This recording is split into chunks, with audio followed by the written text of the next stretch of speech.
As we prepare for the upcoming SNP Leadership Election, we already have one person who's officially declared that he's standing for party leadership, and that is the anti-free speech Humza Yousaf.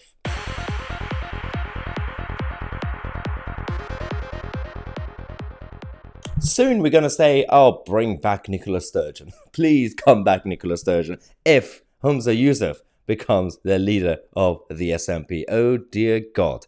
If you thought Nicola was bad, wait for this guy. Firstly, I am still not convinced that this man has enough support inside the SNP establishment to become leader. But never say never. That party is unpredictable. We don't really know exactly which wings of the party have already left to join the Alaba party of Alex Salmond, because some of them have remained quiet about their membership and loyalty to the new party, their secondary SNP party.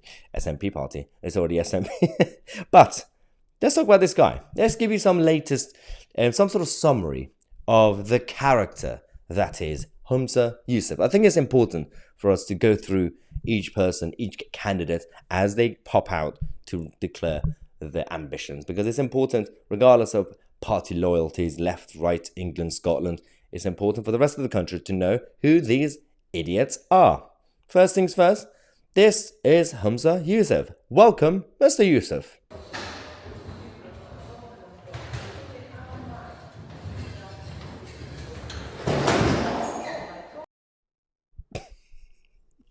I shouldn't laugh. I really shouldn't laugh. This was just an intro. This wasn't a criticism of his policies. We are going to talk about these things.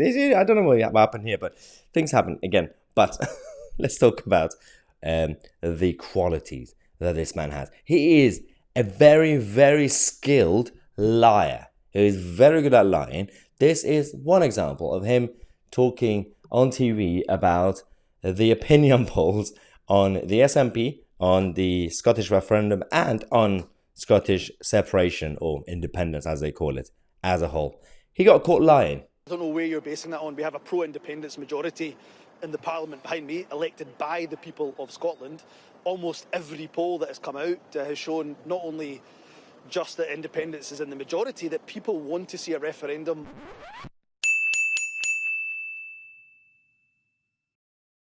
I'm very confident going into that election, as I say. Yeah, are you? Okay, sure. Good luck with that, Humza Yousaf. It's quite clear what's been going on over the last few years. It's not just because of the recent scandals around Nicola Sturgeon and her husband, whatever happened with that money, but everything else that she has done recently, whether it's the gender recognition bill, chaos, and of course the ferry fiasco. It's not just those. Of course, these were the final trigger that brought down the Queen of memory loss, but it's actually been what's been happening beforehand, because everything else has been smokes and mirrors, all these distractions, and the whole the persona of having Nicola Sturgeon being a good media operator and very good at public speaking, that all went away a long time ago. Now, Humza Yousaf is the same man who brought forward this anti-free speech bill in the Scottish Parliament, that essentially gave so much power to the state, the police, to the mob rule mentality idiots, that created this weird 1984 style atmosphere in Scotland, where if you make a joke at a dinner table, someone could get offended on behalf of somebody else and they could call the police, you'd be arrested. So you can't even make jokes. But that is the fundamental flaw of Humza Yousaf, if you think. But again, there's so much more that we're going to be talking about when it comes to this election as we get closer to it. By the way, it's not going to take that long, because we have the latest information on this upcoming leadership election. The SNP leadership race timetable, we're going to have literally within the next few days, 24th of February, the nominations will close. Then they're going to have about 2-3 weeks until the 13th of March, when the voting will officially begin.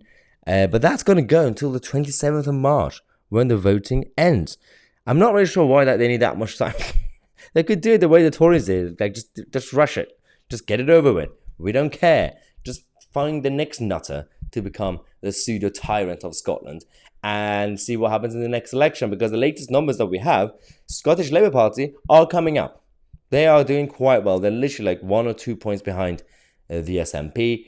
Of course, the Tories in England get worried. They say, oh, well, Scotland, if Labour do well in Scotland, then they could actually win a majority. Well, if the Labour Party, if the tide is turning that much against the Tories, if Labour are going to win Scotland, then they're going to be winning most of England anyway. So I really don't believe that somehow, if we can prevent the Scottish Labour Party from getting into power in Scotland, then you could prevent a Keir Starmer Labour government in England. It just doesn't work anymore, because the whole thing goes together. The domino effect works together. And again, it's the job of Rishi Sunak and his other globalist friend, Jeremy Hunt, to actually sort out the country. Otherwise, they don't deserve to stay in place. That's just how democracy technically should work.